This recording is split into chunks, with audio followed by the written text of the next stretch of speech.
everyone, I'm Justina Paris and I welcome you all to today's daily news analysis. आज है 6th October 2025 and we're going to be seeing important articles from the Hindu and the Indian Express. So let's begin. आज का जो पहला article हम देखेंगे it is with regard to ADR यानी कि Alternative Dispute Resolution. क्या होता है ये, कॉन्स्टिट्यूशन में क्या बताया है, लॉज क्या है, all of that we'll be seeing in today's article. But firstly, before we move on to the topic of ADR, हम देखते हैं what are the challenges in our courts today. ठीक है, हमारे कोर्ट्स में कौन से इश्यूज हैं, चैलेंजेस हैं, हम देखते हैं. So firstly we are going to state a report which is called as India justice report 2025.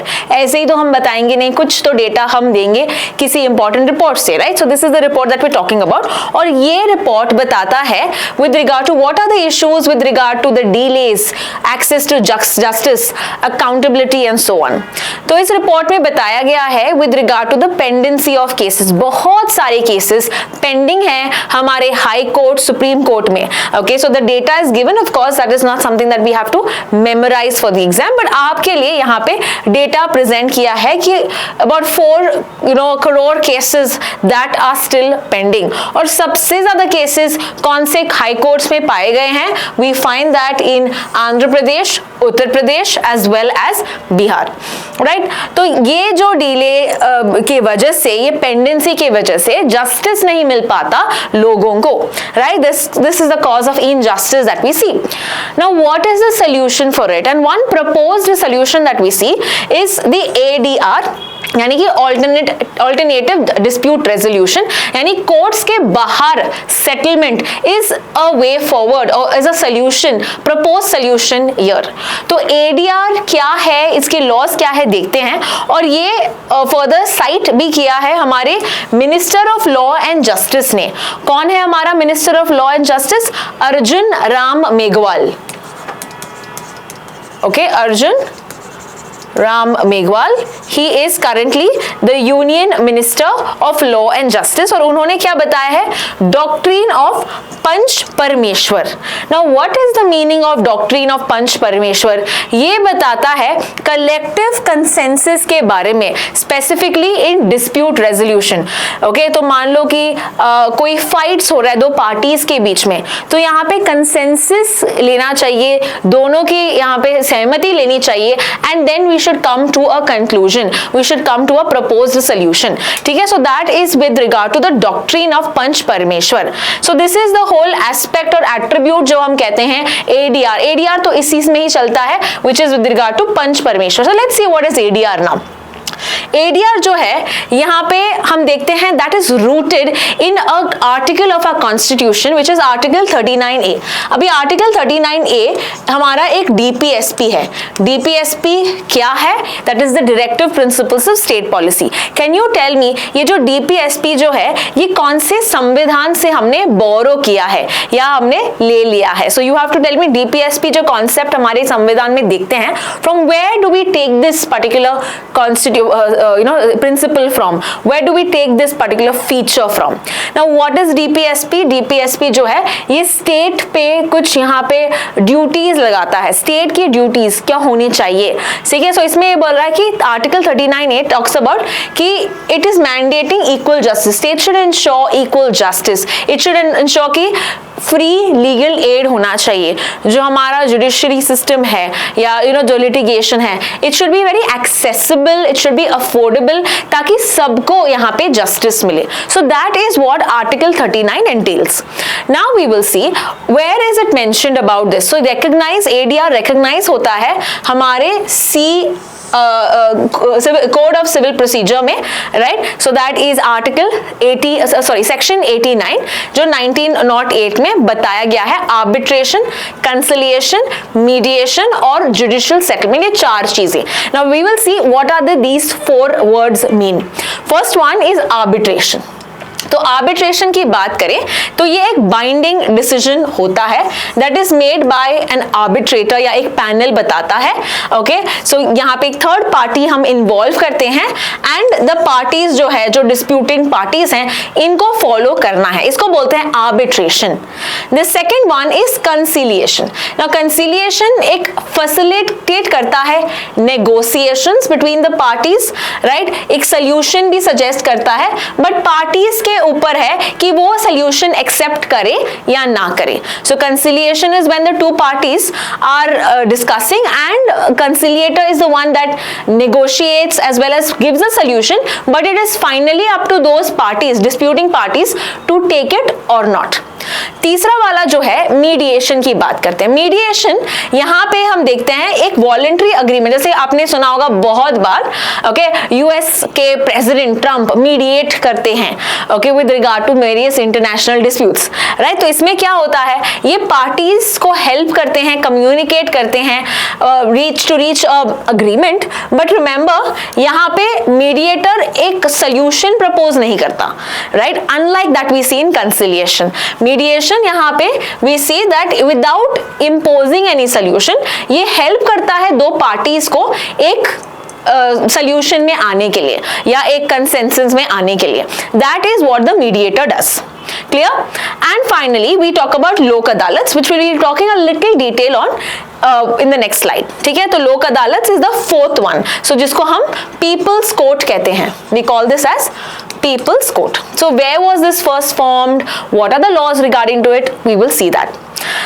Now ये जो हम देखते हैं ADR, ये कौन से लॉस में गवर्न करते हैं? The law that now we see. Okay, so this was just a section of the Code for Civil Procedure. यहाँ पे we are seeing with regard to arbitration and conciliation act, जो amend भी किया था 2021 में, ये ओरिजिनली आया था 1996 में। Now Arbitration Act of 2021 जो अमेंड हुआ है, ये बताता है कि एक बोर्ड होगा, एक काउंसिल होगा called as the Indian arbitration council, जो ये रेगुलेट करेगा what should be the procedure for arbitration. एक लिमिट भी सेट किया है कितने दिन तक उनको रेजोल्यूशन निपटना है, दैट इज 180 डे लिमिट है यहाँ पे। Okay, so we talk about with regard to 6 months के अंदर उनको पूरा वो डिस्प्यूट है रिजॉल्व करना है, ताकि हम स्पीडी जस्टिस दे सकें। And finally resolution of civil and compoundable offences, जैसे कि कौन से ऑफेंसेस यहाँ पे वो सुन सकते हैं। मान लो थेफ्ट है, कोई किसी ने ट्रेसपास किया दूसरे के जगह में, adultery, so all of that can be resolve with regard to these cases. Now parties exit कर सकती हैं मीडिएशन, जो मीडिएशन की बात कर रहे हैं हम, आफ्टर 2 सेशंस। अगर वो सेटिस्फाइड नहीं है तो दो सेशंस के बाद वो यहाँ पे लीव आउट, एग्जिट कर सकती हैं। Clear? Further pre litigation mediation, ये रिड्यूस करता है। How does this help? Because this will reduce the cases pending in the courts like the high court and the supreme court, and एक social harmony, because हम consensus में बातचीत करके इसको सुलझा रहे हैं। So this is also going to promote harmony among the parties. Now let us see what are the functions of the लोक अदालत। लोक अदालत के बारे में थोड़ा जानते हैं। लोक अदालत के लिए जो जुडिशियल सेटलमेंट वाला जो पार्ट था, उसमें याद रखना कि वो गवर्न कौन करता है, that is govern by the legal services authorities act of 1987। ठीक है, तो article 39 which talks about free legal aid, DPSP की बात की, उसी के थ्रू आया था ये, पार्लियामेंट ने लॉ बनाया with regard to the legal services authorities act of 1987। तो पहला अगर हम देखते हैं लोक अदालत, ये गुजरात में ऑर्गेनाइज होता है 1999 में। सो एज ई से लोक अदालत पीपल्स कोर्ट, ये क्या है? ये एक्सेसिबल इनफॉर्मल एक्सपीडिशियस मैकेनिज्म है to settle disputes. Okay, instead of going to the court, ये आउट ऑफ कोर्ट यहाँ पे सेटलमेंट कर सकते हैं, right. So it is either, अगर मान लो कि तुम्हारा केस पेंडिंग है या प्री लिटिगेशन स्टेज में है, तो तुम लोक अदालत की मदद से यहाँ पे कॉम्प्रोमाइज, कंसिलिएशन, नेगोशिएशन कर सकते हैं। नाउ सभी केसेस यहाँ पे अलाउड नहीं है, तो कौन से केसेस यहाँ पे अलाउड है? We see cases like civil compoundable criminal offence. Now what is the difference between compoundable and non compoundable? Non compoundable is when you say it's non compromisable, यानी कि जो बहुत ही ग्रेव इशू, सीरियस केसेस हैं जैसे कि murder, rapes, all of that is not included in Lok Adalat. वो सिर्फ आप कोर्ट्स में ही लिटिगेशन हो सकता है, यहाँ पे नहीं हो सकता। ठीक है, सो compoundable, okay, that is something that can be compromised with the parties, ये allowed है in these particular cases, but serious cases not allowed. Then family cases, property cases, pre-litigation disputes है, तो ये सब तुम लोक अदालत में start हो सकता है। Now इसमें कोई court fees नहीं होता, there is no fees that is referred to लोक अदालत, so it's affordable, it's accessible, okay, और speedy cases भी हो सकते हैं। फर्दर, क्या ये बाइंडिंग है पार्टीज में? The answer is yes, they are final, they are binding, और जो सिविल कोड जैसा ही यहाँ पे काम करता है। But of course there is a scope for challenging this. अगर आपको लगता है कि कोई फ्रॉड हुआ है या कोई कोहर्शन हुआ, थ्रेट है, तो then you can appeal to the normal courts. ठीक है, अप्रोप्रिएट कोर्ट आप अपील कर सकते हैं, मेनली अगर कुछ ग्राउंड्स में आप चैलेंज कर सकते हैं इस केस को। So this is with regard to the functions of Lok Adalat, and that is why we see that हमारे जो लॉ मिनिस्टर हैं ये इस आर्टिकल में यही कह रहे हैं कि we should opt more for these out of court settlements for speedy resolution of justice. Let's proceed to the next article now. अगला आर्टिकल है सर क्रीक के बारे में, ये इंडियन एक्सप्रेस में दिया है। Now I have already spoke about this I think in the last week, जब मैं बता रही थी हमारे जो रक्षा मंत्री है Rajnath Singh, he had gone for Shastra Puja, okay, Vijayadashami Dussehra के टाइम पे, to with regard to the Bhuj military station Gujarat में था। तो उन्होंने यहाँ पे एक सेंटेंस दिया था कि हम देख रहे हैं कि पाकिस्तान जो है, we are not going to be okay if at all it does any stunt in the Sir Creek. Okay, so he had said something like that कि सर क्रीक में पाकिस्तान जो अग्रेशन और सब दिखाएगा इसके हम खिलाफ हैं, and that is why it was in the news. We've also seen MIT that was done, most important topic भी किया है हमारे कुलदीप सर ने, so ensure that you watch that because ये पूरा टॉपिक उसमें भी समझा दिया है। So few days ago only we have seen this topic. However, एक बार क्योंकि न्यूज़पेपर में वापस आया है, एक जल्दी से हम एक रिवाइज करते हैं सर क्रीक के बारे में, क्योंकि मैंने इसके पर क्वेश्चंस भी पूछे हैं आज के 20 जीके क्वेश्चंस में। So let's quickly see what is Sir Creek once again. Sir Creek एक डिस्प्यूटेड रीजन है between which two countries, between India and Pakistan. कितने किलोमीटर का स्ट्रेच है? 96 किलोमीटर का स्ट्रेच है ये टाइडल एस्चुरी, जो इंडिया पाकिस्तान के बॉर्डर में है। कौन से दो रीजन्स को डिवाइड करता है ये? इंडिया के में we have the Gujarat region that is Rann of Kutch, और जो पाकिस्तान के साइड से we have the Sindh province. तो यहाँ इसके बीच में we have the Sir Creek, okay, which is flowing into the Bay of Bengal, Arabian Sea, my bad. Original name जो है इसका क्या है? It is Banganga. ठीक है, original name of Sir Creek is Banganga. तो ये जो टेरेन हम बात करते हैं, it's marshy, it's flood prone, population ज्यादा नहीं है यहाँ पे, एज वेल एज बहुत सारे यहाँ पे क्रीचर्स पाए जाते हैं जैसे कि the Russell's vipers and scorpions. Challenges क्या है इस रीजन में? Because it is difficult to patrol monitor, because यहाँ पे जो टेरेन है ये बहुत स्टेबल नहीं है, बहुत बार फ्लडिंग होता है, जिसके कारण to monitor this is very difficult. Now let us see what is the dispute that we find. So we've already seen the dispute before. Let's have a quick revision. Dispute ये है कि India चाहता है कि ये जो creek है, okay, between this region, ये इक्वली मिड पाथ में डिवाइड हो according to the thalweg principle. Thalweg doctrine या थैलवेक प्रिंसिपल जो यही कहता है कि अगर कोई एक नेविगेबल चैनल है तो उसका mid path, okay, will be considered for dividing it between two states.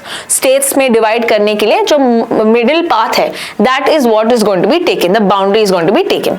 तो ये इंडिया कहता है कि इक्वली डिवाइड करें, बट पाकिस्तान ये नहीं कहता। पाकिस्तान कहता है ये पूरा जो रीजन है ये पाकिस्तान का ही है, ये पूरा रीजन क्लेम करता है, एंटायर सर क्रीक क्लेम करता है Pakistan. It does not follow the thalweg because ये कहता है कि एक नेविगेबल चैनल नहीं है, okay, whereas India says no, it is a navigable channel. तो इसीलिए यहाँ पे एक डिस्प्यूट है।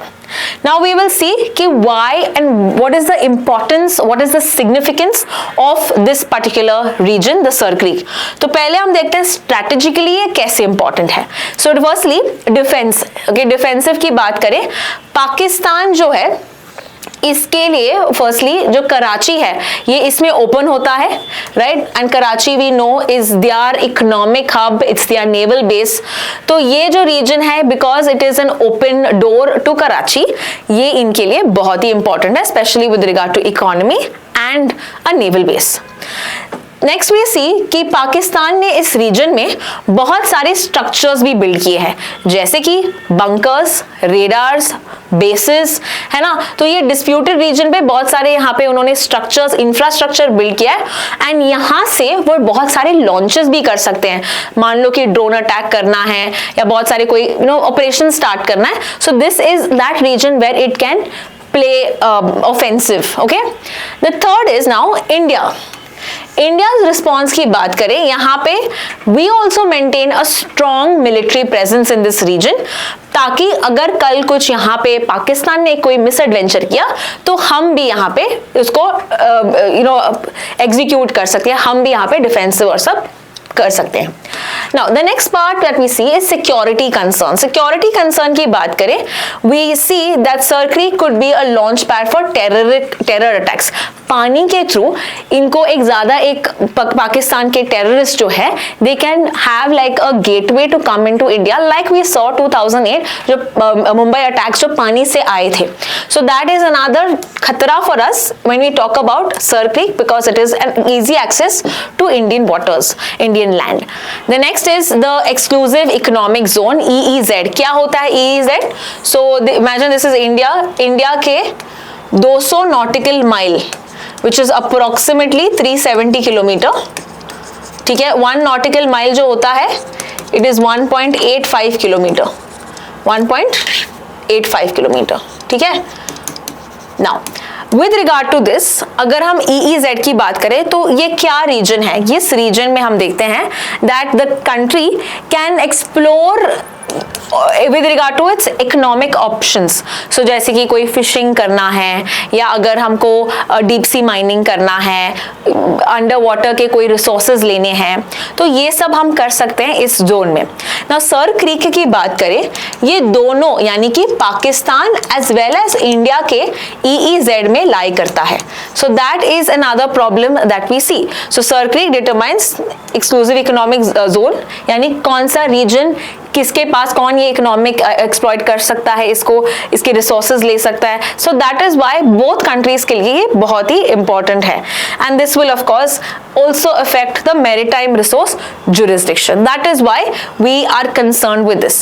Now India क्या इंडिया का क्या कहना है इस केस में? India's position is that हम मानते हैं कि yes, सर क्रीक का जो रीजन है ये इंडिया की sovereignty या इंडिया की टेरिटरी में आता है. It is India's sovereign territory और यहाँ पे जो पाकिस्तानी एक्टिविटी चल रहा है that will of course lead to response. हम रिस्पॉन्ड करेंगे अगर कोई यहाँ पे वो एक्टिविटी, इंफ्रास्ट्रक्चर बनाएंगे या मिसयूज करेंगे तो हम यहाँ पे रिस्पॉन्ड देंगे. तो यहाँ पे हम फोकस कर रहे हैं with regard to territorial integrity. We're talking about preventing terror infiltration, terrorist activity को prevent करेंगे इस region में, as well as we will promote our own economic interest in this particular region. ये हमारा stand है. तो बहुत सारे यहाँ पे meetings हुए हैं, talks हुए हैं, but in the past few years we have not seen any change that has happened. बहुत सारे discussions हुए हैं, but there has not been any resolution. 1989 से ये चालू है बताने के लिए कि सर क्रीक किसके रीजन में आता है, how are we going to divide, but there has not been any consensus so far. So that is why we are still of the opinion कि ये जो रीजन है yes ये हमारा ही है. Right? Now let us proceed to the next article. Next article जो हम देख रहे हैं it is with regard to SMR. SMR क्या है और उसके बाद हम देखते हैं इसका context क्या है, what are the new things that we're going to see.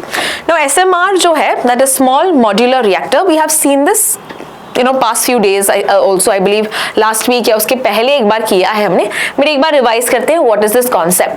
Small modular reactors जो है इनका जो यूनिट है that is 30 to 300 megawatt electric per unit, मतलब कितना ये इलेक्ट्रिसिटी जनरेट कर पाते हैं 30 से लेके 300 के बीच में। Now they are different from the other reactors, और अदर रिएक्टर्स कैसे डिफरेंट है जल्दी से हम ये मैप देखते हैं, ये इमेज देखते हैं। सो if you talk about large reactors, okay, बहुत सारे बड़े न्यूक्लियर पावर प्लांट्स की बात करें, सो दे जनरेट अबाउट 700 से ज्यादा मेगावाट इलेक्ट्रिक, ठीक है, इतना इलेक्ट्रिसिटी यहाँ पे प्रोड्यूस करते हैं।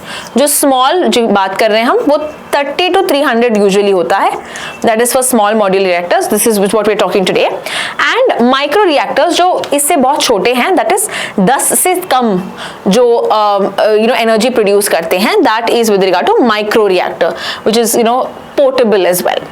Now let's understand with regard to what exactly is small modular reactors and how they are useful. तो let's break down this word. Small का मतलब है कि हमने जो 700 से ज्यादा देखा था, the conventional one, उससे बस एक fraction of the size है. So it's a small size of the conventional nuclear power plants. Second is modular. Modular का मतलब क्या है? इसके जो systems हैं, इसके जो components हैं, इसको हम assemble कर सकते हैं, ट्रांसपोर्ट कर पाएंगे to any other different location for their installation. तो ये मॉड्यूलर की बात करें, दैट इज अनदर, दो अलग अलग कंपोनेंट्स हम बिल्ड भी कर सकते हैं। तीसरा जो है, इट इज अ रिएक्टर, मतलब यहाँ पे कौन सा रिएक्शन होता है, अ न्यूक्लियर फिजन रिएक्शन, ताकि हम एनर्जी प्रोड्यूस करें। Now why is energy important? Energy is important for various other you can say sectors. अगर हम इवन AI की बात करें, you require so much of energy to power up these systems, super computers, quantum computers, अगर हम कौन सा भी सेक्टर देखें, वी रिक्वायर एनर्जी। तो हमने देखा है कि जो इंटरनेशनल एनर्जी एजेंसी है, ये भी कहता है कि 2030 तक हमारा जो एनर्जी डिमांड है ये ट्रिपल हो जाएगा। So that is what is the demand now, we require lot of energy. और एनर्जी रिक्वायरमेंट के लिए हमको पता है कि that should be clean, right, that should not be polluting, okay, that should not be reducing, giving out emissions. So that is something that we also have to look up, because climate के लिए ये भी important है। So how are we doing that? How are we ensuring कि carbon dioxide कम emit करे, clean energy हो, environment को नुकसान नहीं होना चाहिए? By these certain examples. तो small modular reactor जो है, ये कार्बन कम देता है इन द एटमॉस्फेयर, ओके, ये राउंड द क्लॉक इलेक्ट्रिसिटी देता है, यानी कंसिस्टेंट है। Now why round the clock? यहाँ पे एक बेनिफिट है, हम देखते हैं renewable energy, right. Renewable energy जो है, of course it does affect, depend on the solar energy, it depends on wind energy. तो ये जो होता है ये बहुत इरेटिक हो सकते हैं, अनरेगुलर हो सकते हैं, right. But if you talk about this, they are round the clock, मतलब ये कंसिस्टेंटली आपको एनर्जी देंगे।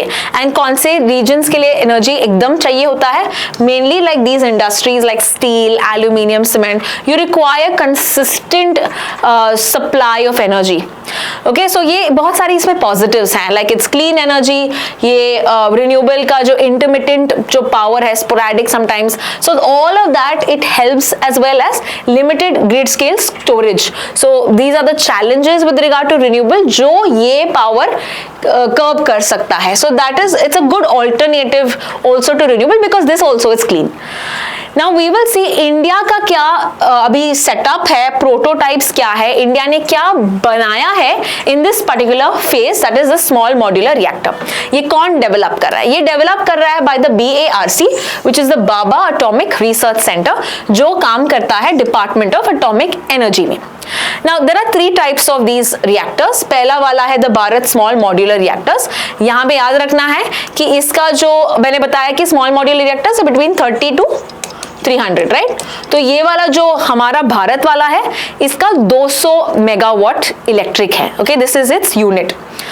It is working on light water reactor, which is हम PWR यानी प्रेशराइज्ड वाटर रिएक्टर भी कहते हैं। The second thing is Bharat small reactor BSR, this is the second prototype जो 220 मेगावाट इलेक्ट्रिक है। So one is BSMR and the second one is BSR। Now this works on PHWR. Now what is the difference between PWR and PHWR? PHWR is pressurized heavy water, whereas this is light water. ठीक है, now I'm going to explain a little more with regard to difference between PHWR and PWR. So bear with me for this one. यहाँ पे आप जल्दी से हम देखते हैं कि डिफरेंस क्या है. So with regard to a nuclear power plant you require something called as a coolant and moderator, ताकि हीट ज्यादा यहाँ पे एक्सप्लोड ना हो, right, it does not get. So यहाँ पे we are using light water in case of a pressurised water reactor PWR में. और प्रेशराइज्ड हैवी वाटर में हम कौन सा यूज करेंगे? We are going to use heavy water. Now what is heavy water? क्या पानी का वेट हैवी है? नाउ दिस इज मेनली जो हमने बोला है कि H2O, that's hydrogen oxide, right. यहाँ पे हम यूज कर रहे हैं ड्यूट्रियम ऑक्साइड. ओके, नाउ ये भी हाइड्रोजन का ही हम मॉलिक्यूल है, डी का कोई एलिमेंट नहीं है, ये हाइड्रोजन ही है, बट हाइड्रोजन में एक्स्ट्रा एक न्यूट्रॉन हमने ऐड किया है, इसीलिए उस हाइड्रोजन का जो वेट है अभी थोड़ा ज्यादा है. ठीक है, so that's why it's called heavy water, because there is deuterium, an extra nutrient that is added, neutron that is added. Now इसमें जो फ्यूल को हम यूज करते हैं, we are using an enriched uranium. तो हम यूरेनियम को enrich करके इसको इस्तेमाल करते हैं. whereas for a heavy water one we use our natural uranium जो fission reaction में required है, right. so the uranium that is used that is mainly different for both. इसके अलावा प्रेशर इसमें ज्यादा हाई है as compare to pressurised heavy water. So इसमें भी प्रेशर है, इसमें भी प्रेशर है, बट ये वाला थोड़ा ज्यादा प्रेशर है. नेक्स्ट वन, इसका डिजाइन कैसा है? In a pressurised water reactor it has a single large pressure vessel, whereas यहाँ पे you have multiple pressure tubes. ठीक है, तो ये थोड़ा कॉम्प्लेक्स डिजाइन दिख रहा है. नेक्स्ट वन हम देखते हैं कौन सा बेटर है या एफिशिएंट है. This is more efficient as compared to this because यहाँ पे हम थोड़ा enriched uranium यूज कर रहे हैं ना, तो इसीलिए थोड़ा efficiency इसका ज्यादा है. The next one we see because we are again using enriched, the fuel that is there it's a little expensive because of the extra process of enrichment. That is why इसका cost थोड़ा ज्यादा है as compared to this. So if I have to just recap, यहाँ पे याद रखना light water use करते हैं हम, यहाँ पे हम enriched uranium यूज करते हैं जिसके कारण cost ज्यादा होगा. ठीक है, whereas यहाँ पे हम हैवी वाटर यूज करते हैं, इसलिए प्रेशराइज्ड हैवी वाटर रिएक्टर. यहाँ पे हम देखते हैं कॉस्ट थोड़ा लोअर है as compare to that because यहाँ पे हम नेचुरल यूरेनियम यूज करते हैं. Now where are we using what in pressurised water reactor? जो है ये हम भारत स्मॉल मॉड्यूलर रिएक्टर में यूज कर रहे हैं, हम कुडनकुलम रिएक्टर्स में यूज कर रहे हैं. All of that we using light water, but most of our nuclear power plants okay are using the low cost that is in Kakrapar, Tarapur, यहाँ पे सब हम यूज कर रहे हैं हैवी वाटर रिएक्टर्स. कॉस्ट में थोड़ा कम है, एफिशिएंसी थोड़ा कम है, but we are using natural uranium, right. Now disadvantage क्या है कि यहाँ पे तुम एनरिच फ्यूल यूज करते हो, कॉस्टली होता है. यहाँ पे थोड़ा एफिशिएंसी इसका कम है, slightly lower than the water reactors. End of course इसका जो सिस्टम भी है, डिजाइन भी है, मल्टीपल प्रेशर ट्यूब्स हैं, so it's a little more complex as compare to that one. Alright, so now we know कि भारत स्मॉल में कौन सा यूज कर रहे हैं हम? The light water, the PWR. And Bharat small reactor अगर पूछा then we are using the heavy water one. Then there is another prototype, the third prototype which is a little smaller one, 55 megawatt electric SMR. तो ये यहाँ पे भी light water use कर रहे हैं. सो 1 and 3 uses light water, the middle one uses heavy water. Now remember this, most of जो हम nuclear power corporation India limited की बात करते हैं, जो भी हमारे अलग अलग न्यूक्लियर पावर प्लांट्स हैं, all of them mostly are using the heavy water. Exception है यहाँ पे द रशिया जो इंडिया में बिल्ड कर रहा है the Kudankulam nuclear power plant जो तमिलनाडु में है, राइट. सो इसमें हम देखते हैं that they are using the light water reactor. Okay, so enriched वाला यूज कर रहे हैं रशिया वाले इंडिया में. ठीक है, so that is mainly the reactors. Now let us see the context of today's news. आज के न्यूज में हम देखते हैं कि प्राइवेट प्लेयर्स को हम इनवाइट कर रहे हैं to operate these small modular reactors. So that is the news. सबसे ज्यादा the largest if you talk about nuclear contribution of a private company, that is Reliance. सबसे ज्यादा है, उसके बाद Tata, Adani, all of this are also the private firms जो यहाँ पे सेटअप करेंगे द SMR प्रोजेक्ट्स. इनके अलावा we also have Hindalco, JSW energy, Jindal steel, ये सब भी यहाँ पे सोच रहे हैं कि इसमें इन्वेस्ट किया जाए. Now where is this going to be? They have selected 16 such sites. ये tentative है तो final list नहीं है, but you will find 6 states, that is Gujarat, Madhya Pradesh, Odisha, Andhra Pradesh, Jharkhand and Chhattisgarh. Okay, now remember ये जो प्रोजेक्ट्स हैं ये कंस्ट्रक्ट एंड ऑपरेट किए जाएंगे अंडर PSU, दैट्स NPCIL के सुपरविजन में। तो NPCIL जो है दैट्स द पावर प्लांट, जो कंपनी है जो न्यूक्लियर पावर प्लांट को देखता है, ऑपरेट करता है, ये गवर्नमेंट की कंपनी है। तो ये कंट्रोल अभी भी रहेगा, इसका operational control, ownership, all of that will be still written by NPCIL। तो प्राइवेट कंपनी के पास क्या होगा फिर? ये जो प्राइवेट प्लेयर्स है they will get with regard to electricity output पे इनका यहाँ पे राइट्स होगा। जितना एनर्जी आ रहा है, इलेक्ट्रिसिटी आ रहा है, उनका राइट्स ये कंपनीज लेंगी। सो एक बिडिंग होगा, जिसका सक्सेसफुल होगा बिडिंग, उनको फंड करना पड़ेगा पूरा प्रोजेक्ट को, एंटायर प्रोजेक्ट, यानी जितना यहाँ पे लाइफ साइकिल, डीकमीशन, कैपिटल, सब कुछ जो जाता है एक प्रोजेक्ट बनाने के लिए, पूरा पैसा उनको देना पड़ेगा। Further it will also have to pay the NPCIL with regard to कोई एसोसिएटेड अगर कुछ कॉस्ट बाकी भी है तो भी उनको पे करना पड़ेगा। So funding will come from home? The private. ठीक है, और इन पे कुछ लॉन्ग टर्म गेन्स क्या होगा, इनको बेनिफिट क्या होगा? इलेक्ट्रिसिटी। और ये इलेक्ट्रिसिटी वो यूज कर पाएंगे उनके इंडस्ट्रियल यूज के लिए। ठीक है, so they will get long term gains with regard to the use. अभी energy we know it's indispensable, ये चाहिए है सभी सेक्टर को। So that is a win win for both the company and the government. तो ये पूरा हमने देखा SMR के बारे में। Now we will see with regard to globally कितने कंट्रीज में ये ऑपरेशन है।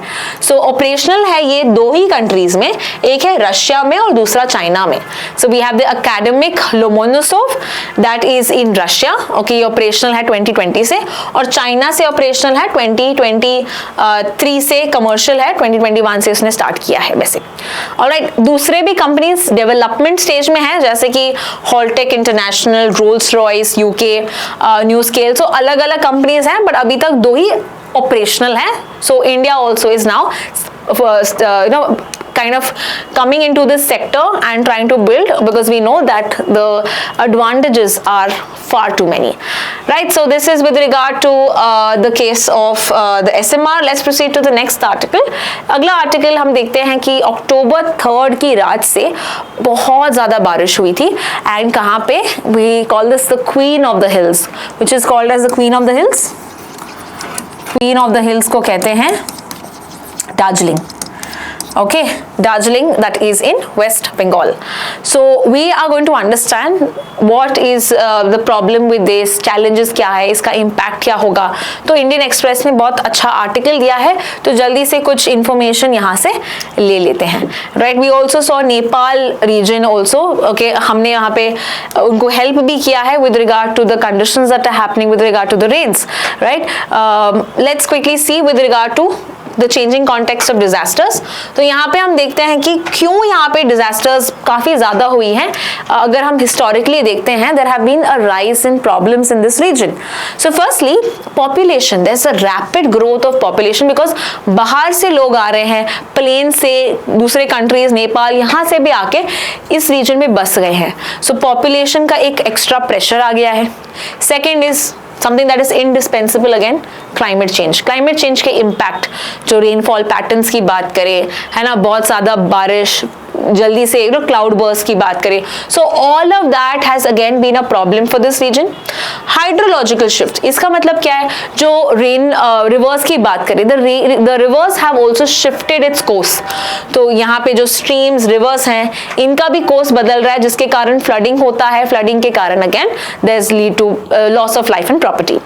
The next one we see is unsustainable development. इसका मतलब यहाँ पे हम देखते हैं बहुत सारे प्रोजेक्ट्स बने हैं। अगर होटल्स की बात करें, रियल एस्टेट की बात करें, all of this has again led to exceeding or you can say hurting the carrying capacity of the region. ठीक है, तो यहाँ पे हम देखते हैं कि ये exceed कर रहा है the carrying capacity of the region because of new constructions built, and that is again another problem, जिसके कारण damage या loss of lives यहाँ पे ज्यादा हो रहा है अभी।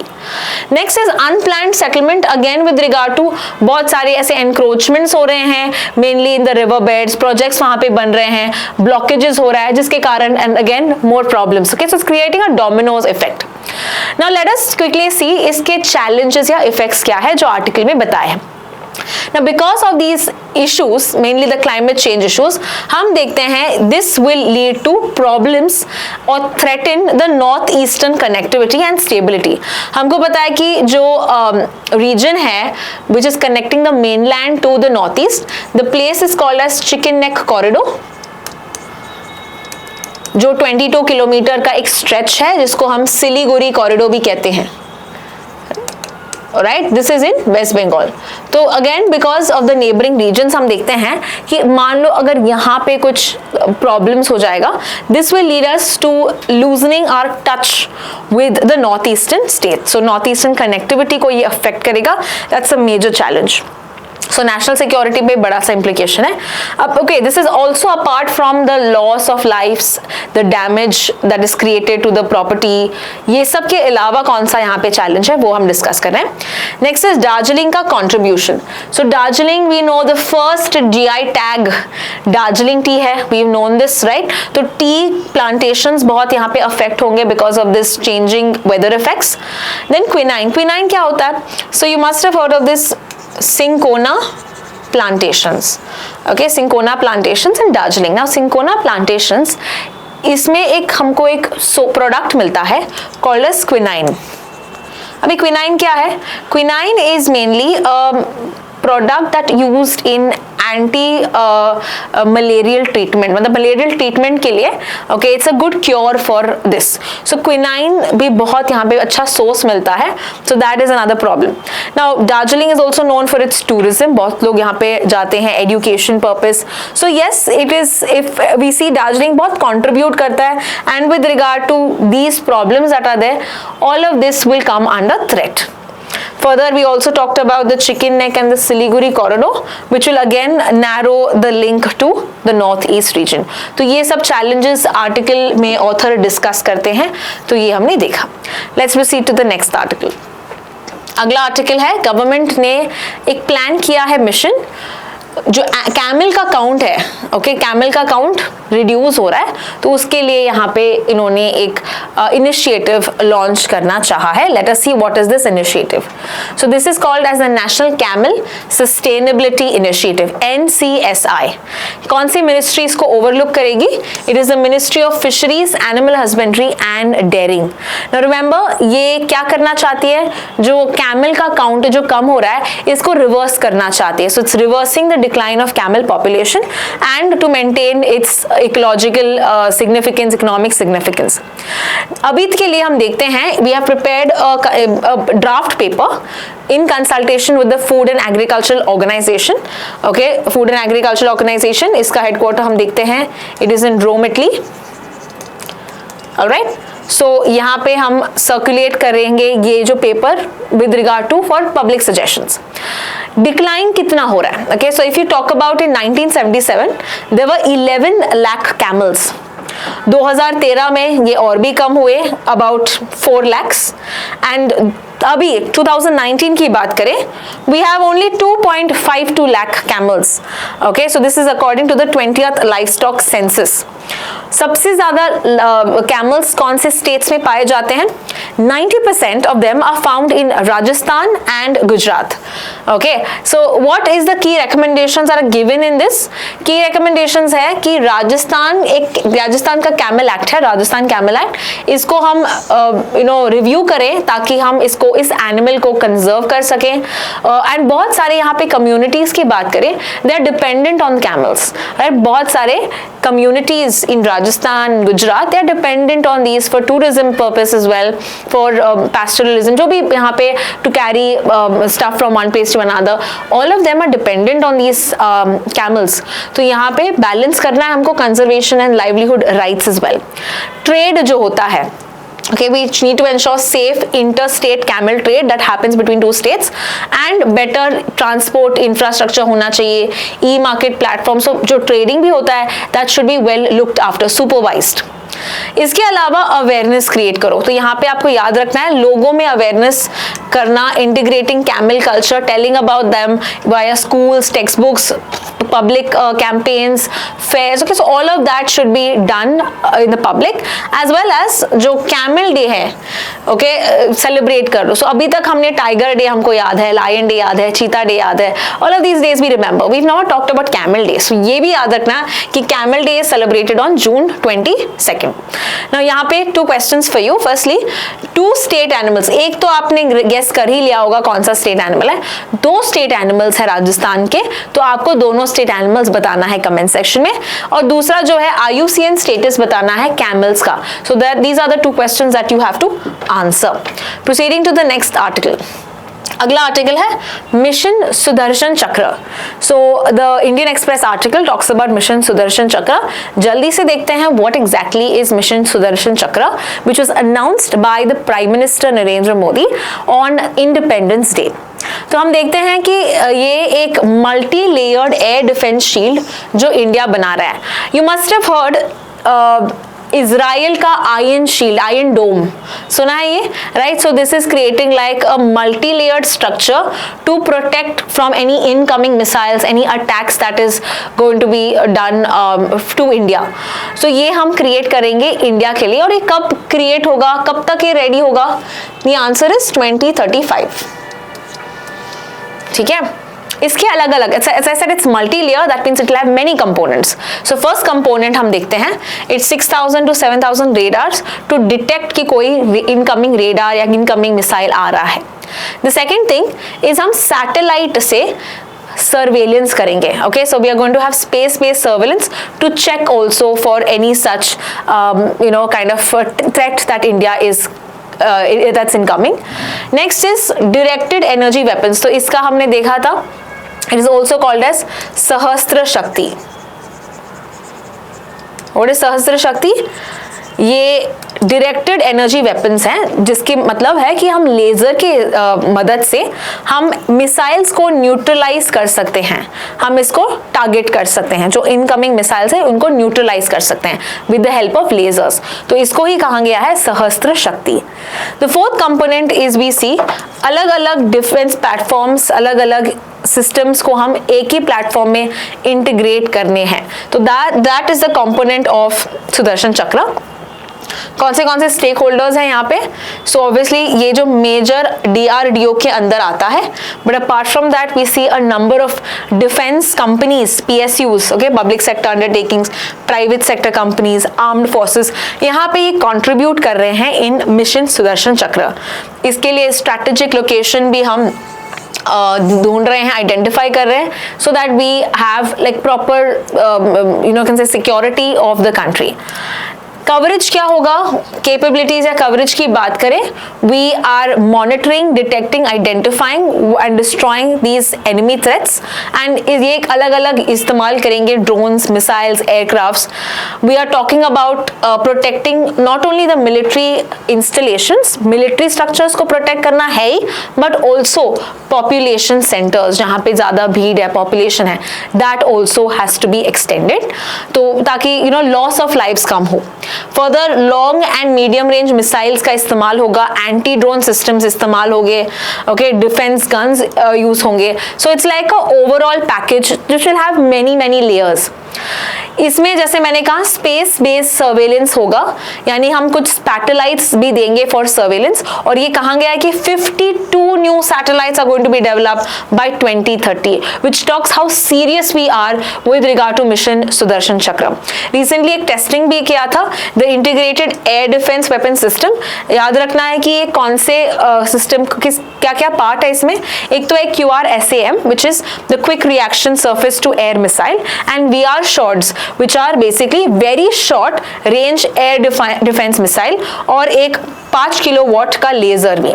So this is the integrated air defense weapon system जो हमने डेवलप और हमने टेस्ट भी किया था about 2 months ago. So this is all under mission Sudarshan Chakra, which we are hoping to have by 2035. Proceeding to the next article and the last article of the day, it is with regard to excise Konkan 2025. So India and किसके बीच में, India and UK के बीच में we have exercise Konkan, and this has commenced on Sunday. Okay, now this was first ever held in the year 2004, and ये exercise थोड़ा अलग है because we are going to use for the first time the carrier strike. Okay यहाँ पे हम use करने वाले हैं हमारे जो एयरक्राफ्ट कैरियर्स होते हैं, तो इंडिया का खुद का एक इंडिजीनियसली मेड एयरक्राफ्ट कैरियर है जिसका नाम है INS विक्रांत, तो हम ये यूज करेंगे। यूके यूज करेगा अपना HMS prince of Wales, so that is what UK is going to use. इससे क्या होगा, we are having a 4-day maritime drill, और ये होगा वेस्टर्न इंडियन ओशन में। Is that clear? तो इसमें हम maritime and air capabilities, aircraft carriers are the ones that are able to have a runway also for the fighter jets, right? तो ये combine करेगा दोनों maritime and air capabilities between the two countries. Now we are also, and we're going to share best practices with each other. Now there's one more operation that is mentioned in the news today, and that is called as Operation High Mast. Operation High Mast किसके लिए है? This is deployed by UK. तो UK बहुत सारे ऐसे multinational exercise create करेगा, okay, and 12 ऐसे other Nations भी यहाँ पे आएंगे, कंट्रीब्यूट करेंगे ships, personnel, and this will be with regard to the Indo Pacific region. ठीक है, तो हाईमास्ट किसका ऑपरेशन है? ये ऑपरेशन है यूके का, where it is going to again have these relations with other countries, sharing best practices, deployment with regard to your armed forces. So that is the whole article all about. So this is with regard to the major articles that we see in the newspaper today. Don't forget to watch the next video where I'll be discussing 20 GK questions from CLAT perspective. Thank you so much for watching.